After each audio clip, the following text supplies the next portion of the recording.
Buenas tardes, queridos estudiantes de 11.3 y 11.4.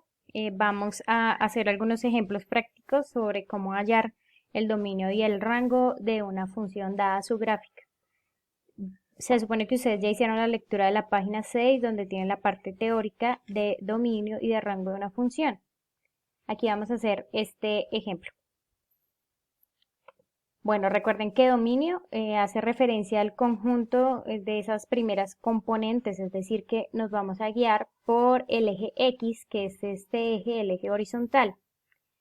Según este ejemplo, el dominio de esa función que se muestra ahí, lo vamos a dar por este intervalo que arranca de -6. Recuerden que como en el video que les envié de ejemplo, siempre empezamos por lo menor y nos vamos a los mayores aquí y termina en 7, le escribo corchete porque según este puntico que está rellenito, tal como vimos en intervalos el periodo pasado, significa que incluye el -6 y que incluye el 7.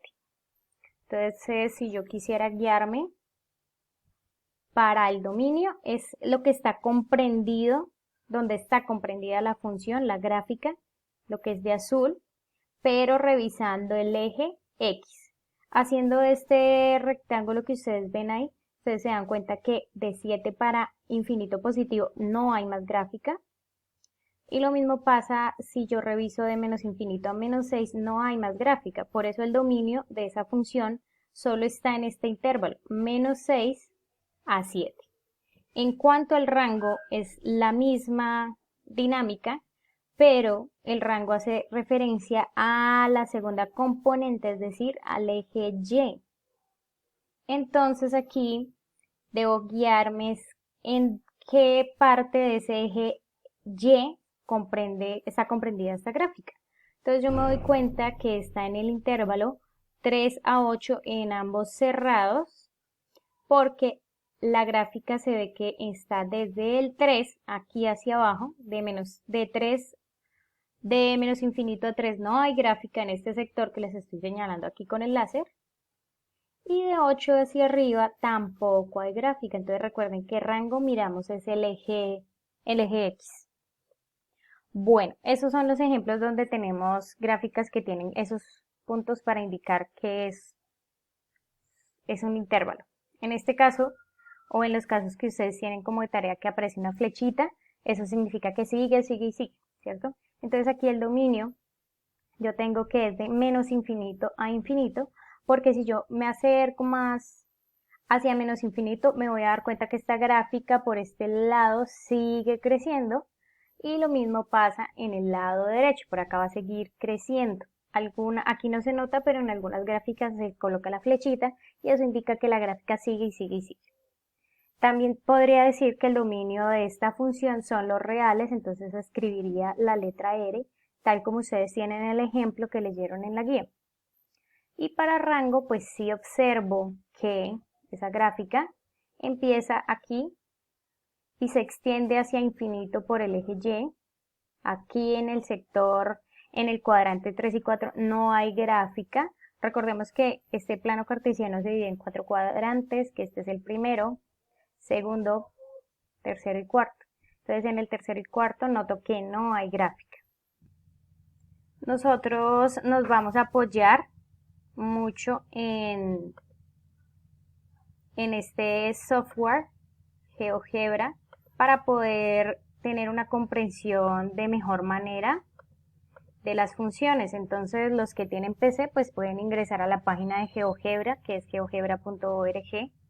Los que no, igual la pueden buscar en el celular y descargarla. Es una aplicación que no les va a consumir datos una vez ya descargada. Aquí en la página vamos a ir a calculadora gráfica para poder analizar este último ejemplo que les había dado. Ya de antemano pues yo sé que esa gráfica que les mostré, esta, es y igual a x al cuadrado. Este es el resultado de tabular esa gráfica. Y lo que les decía, para revisar yo el dominio, es el eje X. Y si yo la reduzco tratando de encontrar de dónde hasta dónde va esa gráfica, yo me voy a encontrar que, miren, aquí ya vamos en -10, acá ya vamos en 10. Si yo quisiera seguir y seguir avanzando, voy a notar que esa parábola que se forma en esa gráfica, esta función cuadrática, sigue y sigue y sigue y sigue. Entonces, por eso el dominio en este tipo de gráficas es los reales o el intervalo de menos infinito a infinito. En cambio, en cuanto al rango, noto que esa arranca, recuerden que para rango vamos a verificar el eje Y, yo veo que arranca desde acá, desde el 0 a infinito positivo. En este caso, pues porque es una función cuadrática que abre hacia arriba, que ya después vamos a ver más específicamente esos casos. Bueno, entonces para finalizar, los invito a iniciar con la actividad propuesta, que se guíen con colores. Posterior a ese, los quiero invitar a que descarguen esta aplicación porque nos vamos a guiar mucho con este software. Sé que nos va a contribuir para tener una comprensión mayor en cuanto al concepto de función y en cuanto a las características de cada una de las funciones que vamos a trabajar este periodo. Feliz tarde.